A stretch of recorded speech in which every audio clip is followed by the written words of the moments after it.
Dios ha otorgado a María unos dones eminentísimos para cumplir la misión que desde la eternidad ha previsto para ella. Nos planteamos una pregunta que surge de forma espontánea: ¿cómo debemos comportarnos ante esta mujer que es Madre de Dios y a la vez Madre de cada uno de nosotros? Este comportamiento se concreta en la devoción y el culto. Es lógico que el cristiano honre a María de una forma singular que sea acorde con la perfección de su persona y con su excelsa misión. Tema 7, CULTO y devoción a María. El culto en general se puede definir como los actos por los que se reconoce la excelencia de una persona y donde se manifiestan la sumisión y dependencia del que los realiza. Santo Tomás dice que culto cristiano es el acto o los actos con los que expresamos el reconocimiento de nuestra dependencia de Dios y por los que elevamos nuestra mente a Él. Summa contra Gentiles, L3, C 119. El culto a Dios y el culto a María son esencialmente distintos. Como Dios posee una excelencia infinita, cualquier reconocimiento de la excelencia de una criatura tiene sentido en cuanto ese reconocimiento tenga su término en Dios, pues todos los seres creados participan, en diverso grado, de su excelencia increada. Es, por tanto, esencialmente distinto, y no solo de grado, el culto tributado a Dios y el otorgado a todos los demás seres. A Dios se le profesa un culto de adoración y a los santos, a los ángeles y a María un culto de veneración. Como María sobresale en dignidad, honor y santidad a todos los ángeles y santos, debe recibir, dentro de la veneración, un culto del todo singular, llamado hiperdulía. Se suelen distinguir los siguientes tipos de culto. Por razón del grado, 1 de latría, o de adoración, debido a Dios por su excelencia increada e infinita; 2 de hiperdulía, o de sobreveneración, tributado a María por su excelsa dignidad de Madre de Dios y su plenitud de gracia; 3 de dulía, o de veneración, dado a los santos, a causa de su excelencia sobrenatural. Por la forma de tributarlo, 1 interno, si el reconocimiento de la excelencia se hace solo mentalmente; 2 externo, si ese reconocimiento se expresa con signos externos visibles. Y este, a su vez puede ser, a, público, cuando es testimonio de los sentimientos de la sociedad religiosa; b, privado, si solo lo tributa un individuo. 1. Desarrollo histórico del culto mariano. 1.1. Fundamento en la Sagrada Escritura. En el Nuevo Testamento encontramos algunos pasajes en los que María es venerada y que constituyen la primera justificación para su veneración. Lucas 1,28 y, el ángel Gabriel, entrando donde ella estaba, dijo: «Alégrate, llena de gracia». Al ser el ángel portador de un oráculo divino, es Dios quien alaba y quien atribuye a María la plenitud de gracia aún antes de la encarnación del Verbo. Lucas 1,42 y exclamando con gran voz, dijo: «Bendita tú entre las mujeres y bendito el fruto de tu vientre». Esta alabanza no es fruto exclusivo de los sentimientos de Isabel, sino que fue pronunciada por inspiración del Espíritu Santo, cf. Lucas 1,41. Lucas 1,48. Por eso desde ahora todas las generaciones me llamarán bienaventurada. Es la misma Virgen quien profetiza que, por voluntad divina, será honrada y venerada por toda la humanidad. Lucas 11,27. Estando Jesús diciendo estas cosas, alzó la voz una mujer del pueblo y dijo: «Dichoso el seno que le llevó y los pechos que te criaron». Es el primer testimonio del cumplimiento de la profecía de María. 1.2. La tradición antes del Concilio de Efeso. En los 3 primeros siglos la veneración a María está incluida fundamentalmente dentro del culto a su Hijo. Un padre de la Iglesia resume el sentir de este primigenio culto mariano refiriéndose a María con estas palabras: «Los profetas te anunciaron y los apóstoles te celebraron con las más altas alabanzas». De estos primeros siglos solo pueden recogerse testimonios indirectos del culto mariano. Tal es el caso de las pinturas marianas de las catacumbas de Priscila. En una de ellas se muestra a la Virgen nimbada con el niño al pecho y un profeta, quizá Isaías, a un lado; las otras 2 representan la Anunciación y la Epifanía. Todas ellas son de finales del siglo II. En las catacumbas de San Pedro y San Marceliano hay una pintura del siglo III-4 que representa a María entre San Pedro y San Pablo, con las manos extendidas y orando. Una muestra del culto mariano es la oración Sub Tuum Praesidium que se remonta al siglo III-4, donde se acude a la intercesión a María. Los padres del siglo IV alabaron de muchas y diversas maneras a la Madre de Dios. San Epifanio al afirmar: «Sea honrada María, sea adorado el Señor». Panarion, 79, distingue la adoración a Dios de la veneración a María. La misma distinción se aprecia en San Ambrosio cuando dice que, María es templo de Dios y no es el Dios del templo. Hay constancia de que en tiempo del Papa San Silvestre se construyó un templo cuya advocación era Santa María de la Antigua. Y Alejandro de Alejandría consagró una iglesia en honor de la Madre de Dios.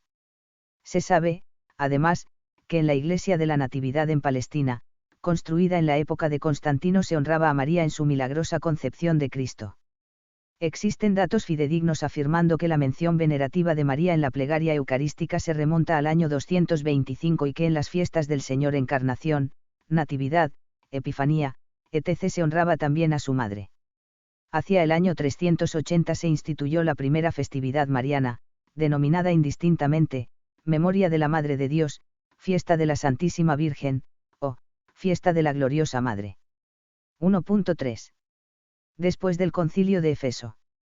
Con la definición dogmática, el culto y la alabanza a la Madre de Dios crecieron sobremanera, los padres llenos de veneración honraron a la Panagía, toda santa, a la Theotokos, Madre de Dios. Así, por ejemplo, San Cirilo de Alejandría dice de María que es el tesoro que ha de venerar todo el mundo. También otros padres afirman que la Virgen, como Madre de Dios, es venerada en el universo entero. En el siglo VI debemos mencionar a Romano Melode, poeta griego de ascendencia siria.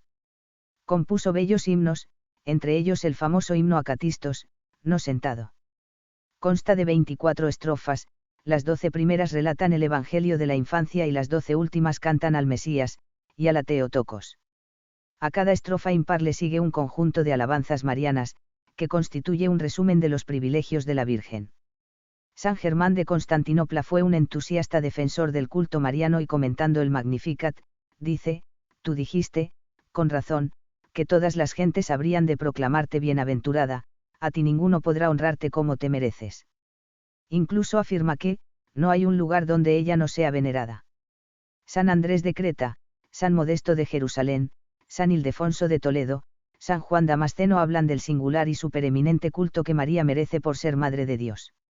En la liturgia está documentado que después del Concilio de Efeso se celebraba en el Catisma, o reposo de la Madre de Dios, una fiesta mariana en Jerusalén. Con el tiempo esta fiesta se desdobló en diversas fiestas marianas, en los que se conmemoran diferentes eventos de la vida de María, en el siglo V, la Natividad y la Dormición, en el siglo VII, la Concepción. Además, dos fiestas que en el siglo IV tenían un carácter cristológico, la Anunciación y la Purificación o Hipapante, toman en el siglo V/VII un matiz preferentemente mariano. 1.4 En la Edad Media. A partir del cisma de Oriente el culto mariano experimenta una evolución diversa en Oriente y en Occidente. En Oriente el culto oriental, centrado en la Theotokos, recibe nuevos matices. La fiesta de la Concepción de María que se celebraba desde el siglo VII refuerza la fe en la plena y perfecta pureza de María. Los autores altomedievales Teodoro Estudión, Cosme Vestitor, Teognosto, etc. fomentaron la devoción a la Asunción de la Virgen. Con Jorge de Nicomedia la devoción bizantina a la Theotokos a Lucas alcanzó uno de sus puntos culminantes. En Occidente las profundas transformaciones sociales acaecidas en el Occidente por la decadencia del Imperio Romano y por la invasión de los pueblos bárbaros influyeron de forma decisiva en el culto mariano. La creación de la organización feudal, y su proyección en la organización eclesiástica, llevó al pueblo llano a vivir al amparo de un señor feudal o de una institución religiosa que ejercía su protección y dominio sobre él. Este nuevo modo de concebir la sociedad conllevó un crecimiento de la piedad mariana. La Virgen es la madre a la que se acude e implora en las necesidades. Junto a la representación oriental de la Theotokos que intercede por nosotros en el cielo adquiere, a la vez, la dimensión de la madre tierna y amorosa que vela por sus hijos pecadores. Del siglo IX es el himno Ave Maris Stella, Salve Estrella del Mar, donde se presenta a María como la madre amorosa que libra a los hombres de sus males y les abre las puertas del cielo. El culto mariano adquiere mayor peso por la introducción en Occidente de las fiestas litúrgicas de la Purificación, la Anunciación, la Asunción, la Natividad y la Inmaculada Concepción de María. A estas se sumaron otras nacidas en esta época. En los siglos X y XI continúa el crecimiento de la devoción mariana y se invoca a María como intercesora de todas las gracias. No hubo grandes teólogos, pero se propagaron mucho los favores de la Virgen gracias a los florilegios marianos, en los que se relatan diversos hechos prodigiosos atribuidos a María. Estos libros traducidos a las diversas lenguas europeas, originaron una floreciente literatura en prosa y en verso sobre los milagros de María. A finales del siglo XI comienza la escolástica con San Anselmo de Canterbury y con ella una profundización teológica en el culto a María. En San Anselmo se juntan los principales rasgos medievales. María aparece no solo como la Madre de Dios y de los hombres, sino también como la dama, maravillosamente hermosa, y profundamente amada por su caballero, que se pone bajo su amparo. Los escritos de San Bernardo de Claraval influyeron en el auge de la veneración y culto a María. Su doctrina y su piedad personal se centraron principalmente en la mediación de María entre su Hijo y los hombres.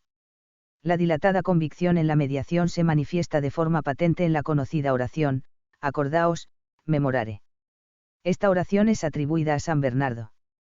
La crítica moderna ha rechazado la autoría, aunque las ideas de esa oración se encuentran en los escritos del santo.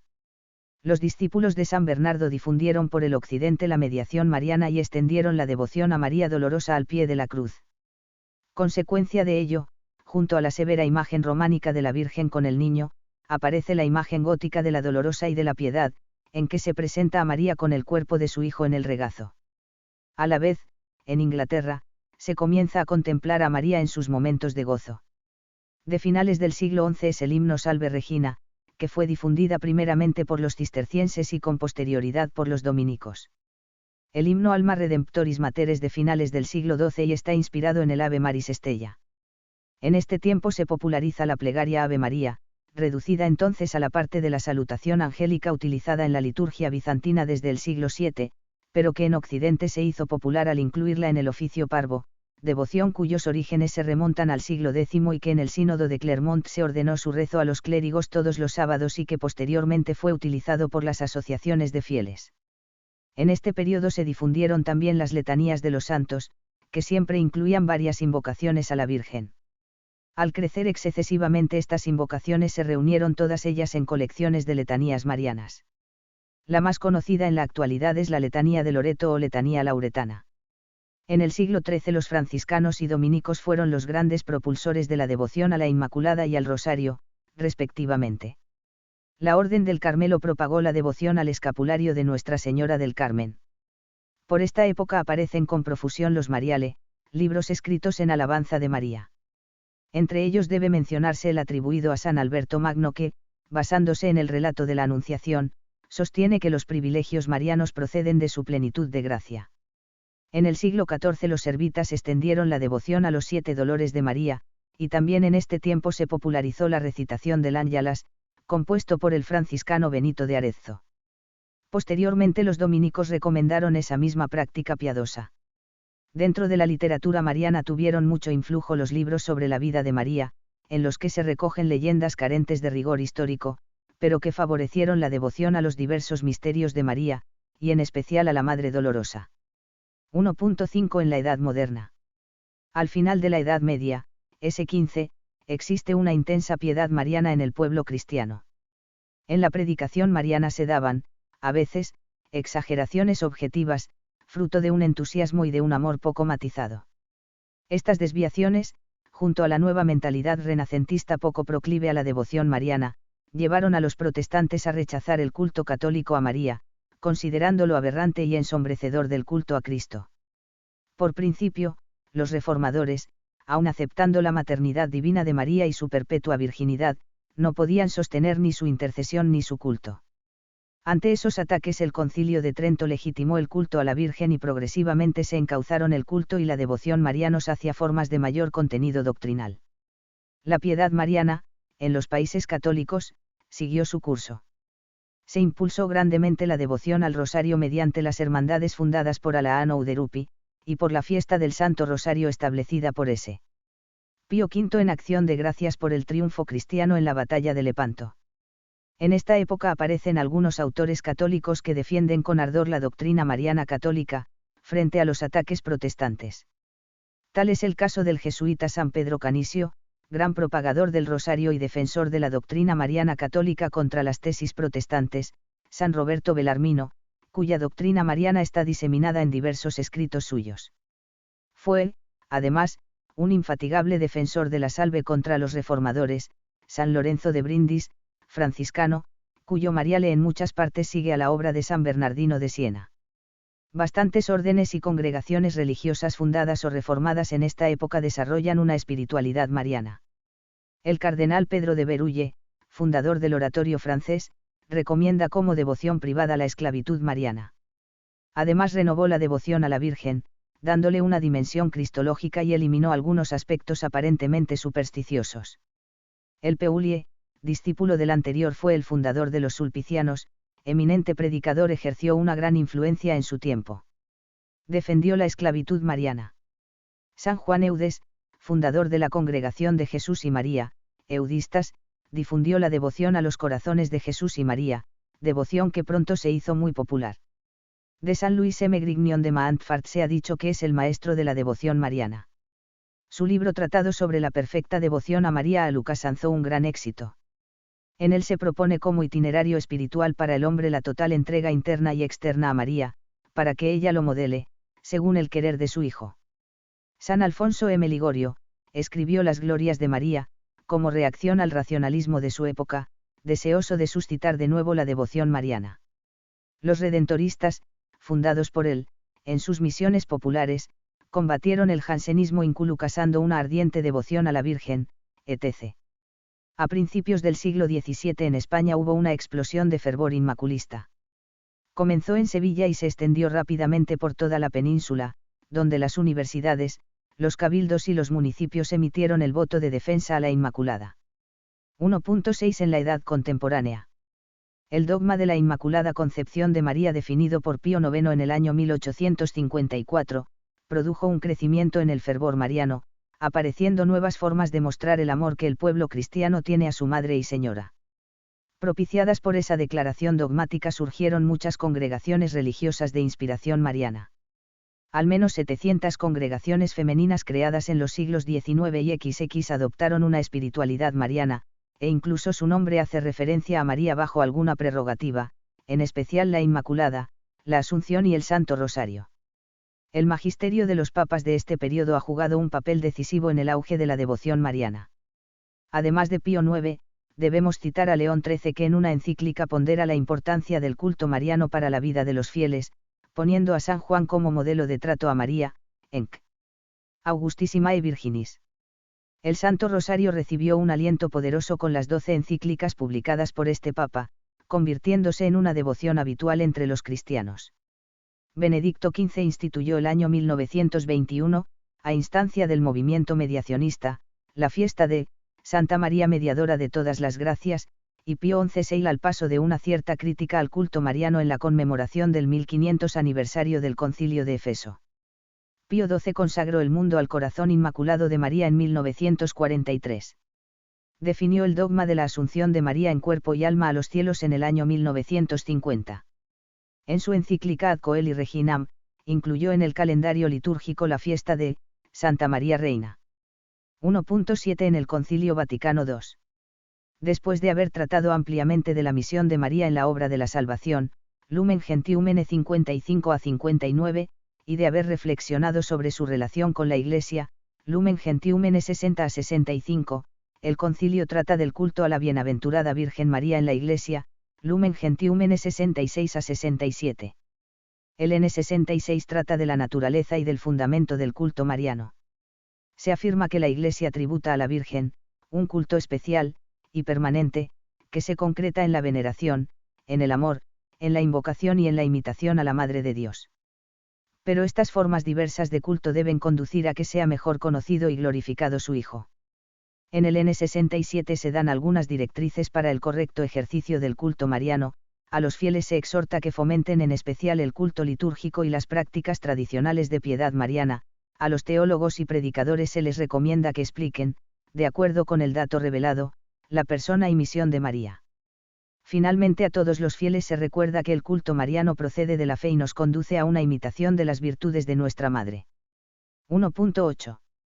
Después del Concilio Vaticano II.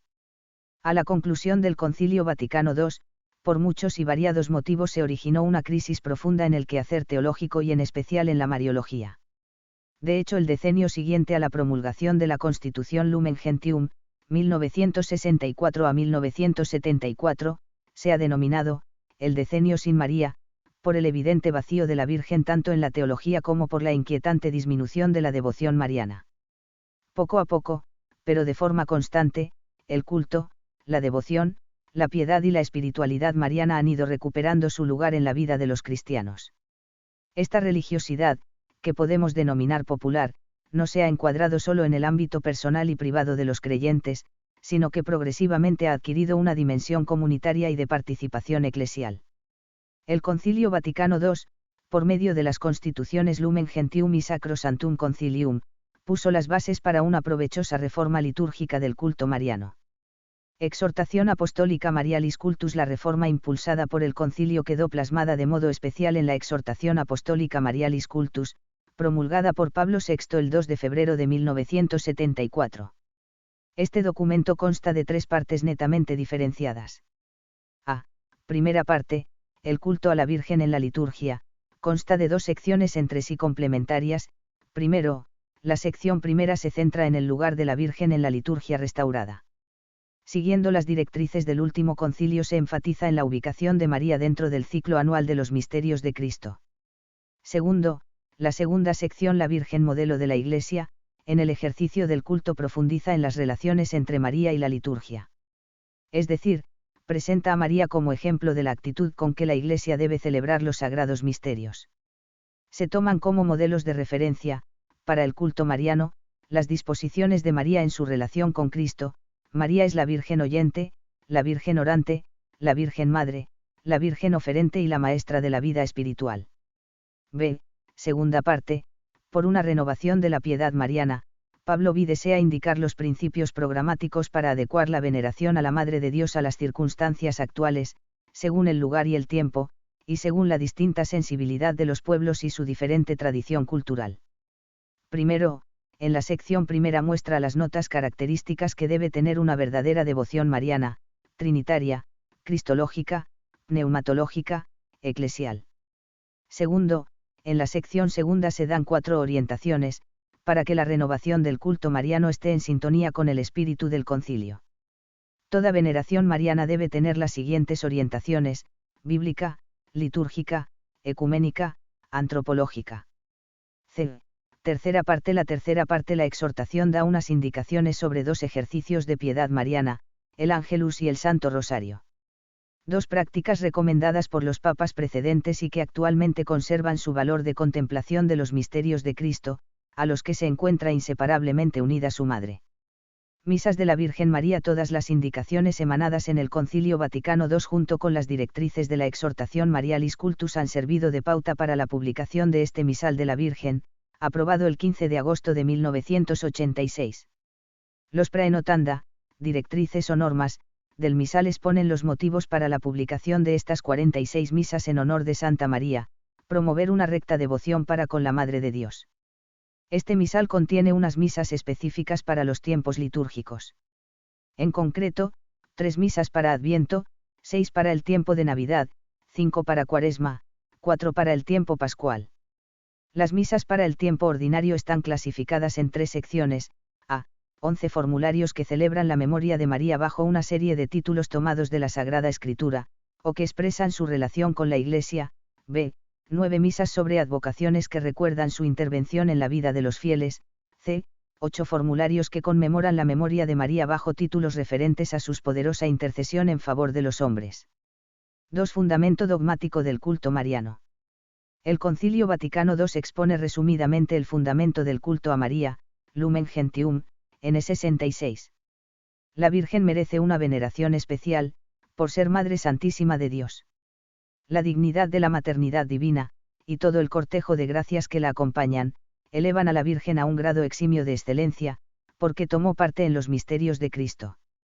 Asociándose solidariamente a la misión redentora, María adquiere una excelsa dignidad, por ser, ensalzada por gracia de Dios, después de su Hijo, por encima de todos los ángeles y de todos los hombres. María merece que se le tribute un culto singular por ser reina del reino escatológico adquirido por Cristo Rey.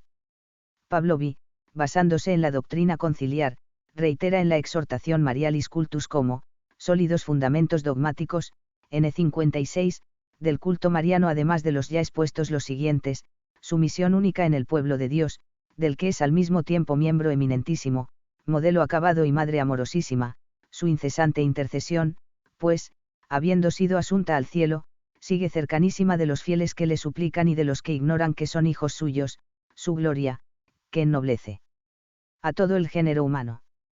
Pues verdadera hija de Eva, aunque sin mancha, es verdadera hermana nuestra, que ha compartido en todo nuestra condición. Finalmente, el culto a María se basa en el designio insondable de Dios, el cual lleva a cabo todo según su designio de amor, la amó y obró en ella maravillas, cf. Lucas 1,49, la amó por sí misma, la amó por nosotros. 3 orientaciones para el culto mariano según el Concilio Vaticano II. Para que la devoción mariana actual esté conforme al espíritu del Concilio Vaticano II y de la Ex Marialis Cultus, debe seguir 4 directrices precisas: adecuar la doctrina y devoción marianas a las fuentes del pensamiento cristiano. Es decir, la doctrina sobre María debe fundarse en la Sagrada Escritura y en las enseñanzas de los padres de la Iglesia, situarla en íntima relación con la eclesiología y con la historia de la salvación. De hecho, en los documentos conciliares se ha colocado la doctrina mariana de forma dinámica dentro de la historia de la redención, desde el protoevangelio hasta la parusía. Insertar a María dentro del movimiento misionero y litúrgico de la Iglesia. María es modelo de todos los que colaboran en la misión apostólica de Iglesia para engendrar a los hombres a una vida nueva, Lumen Gentium, N. 65. Además, los ejercicios de piedad mariana deben organizarse de tal forma que sean conformes a la Sagrada Liturgia, deriven de ella y conduzcan a ella. Procurar que la piedad mariana sea cauce de progreso del movimiento ecuménico. Para ello, las prácticas de devoción mariana han de evitar con cuidado todo lo que de palabra o de obra pudiera inducir a error a los hermanos separados, Lumen Gentium, N. 67. 4. La verdadera devoción mariana. Se define la devoción como aquella disposición interior y estable que inclina al reconocimiento de la persona a la que se tributa el culto. De acuerdo con esta definición, la devoción no se puede identificar con el sentimiento, que en sí mismo es algo accidental, ni con una serie de actos de culto frecuentes. La devoción es algo espiritual, que se enraiza en la voluntad y que comporta la entrega de la persona. El Concilio Vaticano II dice que, la verdadera devoción no consiste ni en un sentimentalismo estéril y transitorio, ni en una vana credulidad, sino que procede de la fe auténtica, que nos induce a reconocer la excelencia de la Madre de Dios, que nos impulsa a un amor filial hacia nuestra Madre y a la imitación de sus virtudes, Lumen Gentium N. 67. Este texto presenta las coordenadas que encuadran la verdadera devoción a María. En efecto, allí se afirma que, su origen está en la fe, en la adhesión a la enseñanza revelada sobre la Madre de Dios, su finalidad primaria es reconocer la excelencia de la Virgen, su finalidad secundaria es el aumento de amor a María y la imitación de sus virtudes. 3, pues, son los elementos que configuran la recta devoción mariana, el reconocimiento de la excelencia de María. Se trata de un conocimiento sobrenatural, fruto de la fe revelada. Es, por tanto, a la vez un don de Dios y una tarea personal, que descubre la grandeza de la maternidad divina y de los demás dones que Él le ha otorgado. Es decir, la verdadera devoción se fundamenta en la Sagrada Escritura, en la tradición patrística, en el magisterio, y en lo que los santos y los doctores afirman de María. El amor filial, pues ese conocimiento conduce de forma natural al amor. Evidentemente es un amor sobrenatural, que nos lleva a venerar a María como Madre de Dios y Madre nuestra y es digna de ser amada. La imitación de sus virtudes.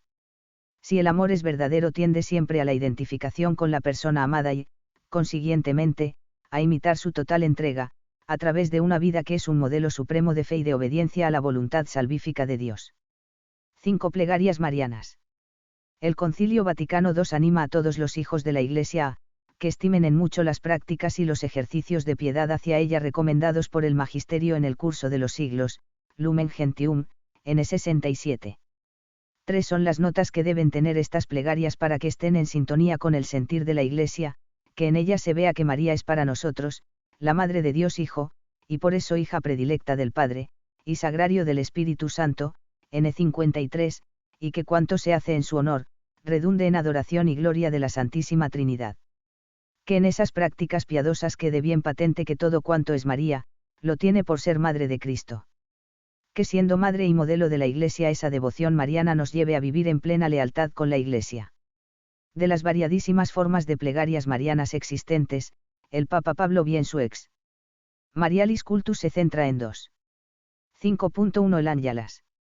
Esta plegaria, no tiene necesidad de restauración, la estructura sencilla, el carácter bíblico, el origen histórico que lo enlaza con la invocación de la incolumidad en la paz, el ritmo casi litúrgico que santifica momentos diversos de la jornada, la apertura hacia el misterio pascual, por lo cual, mientras conmemoramos la encarnación del Hijo de Dios, pedimos ser llevados por su pasión y cruz a la gloria de su resurrección, hacen que a distancia de siglos conserve inalterado su valor e intacto.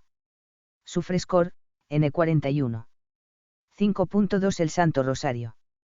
Las notas necesarias para una válida devoción mariana, se cumplen de una manera destacada en el Rosario, que, como ha declarado Pablo V, ocupa un lugar prioritario entre las plegarias recomendadas por el Vaticano II, cf. Enc. Christi Mater.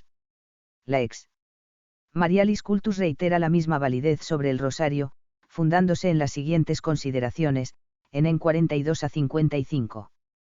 Por su índole, es una oración evangélica, pues se recorre, por la consideración de los misterios, la historia de la salvación desde la encarnación hasta la recapitulación que, en la persona de la Madre de la Iglesia, ha conseguido Cristo con su misterio pascual. Su estructura ternaria responde a la primera catequesis, según los tres tiempos del misterio de Cristo, humillación, muerte y exaltación. Su orientación cristocéntrica, todo gira en torno a Jesús y a la Madre del Redentor, con una orientación que culmina en las doxologías en honor de la Santísima Trinidad con las que finaliza cada misterio. Su entronque con la liturgia, es una oración comunitaria y bíblica, que gira en torno al misterio de Cristo. El Santo Rosario fácilmente nos prepara y dirige hacia la liturgia. San Juan Pablo II el 16 de octubre de 2002 promulgó la Carta Apostólica Rosarium Virginis Mariae en la que para resaltar el carácter cristológico del Rosario, y para que sea más plenamente, compendio del Evangelio, decide colocar entre los misterios gozosos y los dolorosos los misterios luminosos, que se centran en algunos momentos particularmente significativos de la vida pública, el bautismo del Señor, las bodas de Caná, el anuncio del reino, la transfiguración del Señor y la institución de la Eucaristía. Con esta incorporación de nuevos misterios, sin prejuzgar ningún aspecto esencial de la estructura tradicional de esta oración, se orienta a hacerla vivir con renovado interés en la espiritualidad cristiana, como verdadera introducción a la profundidad del corazón de Cristo, abismo de gozo y de luz, de dolor y de gloria, N19. Por tanto, quedan reforzadas las razones que la acreditan como compendio del Evangelio, y que sea la oración tan querida de la Virgen y tan recomendada por los romanos pontífices. San José María Escrivá resume sintéticamente el valor devocional de esta plegaria con las siguientes palabras: el rezo el Santo Rosario, con la consideración de los misterios, la repetición del Padre Nuestro y del Ave María, las alabanzas a la Beatísima Trinidad y la constante invocación a la Madre de Dios, es un continuo acto de fe, esperanza y amor, de adoración y reparación, el Santo Rosario.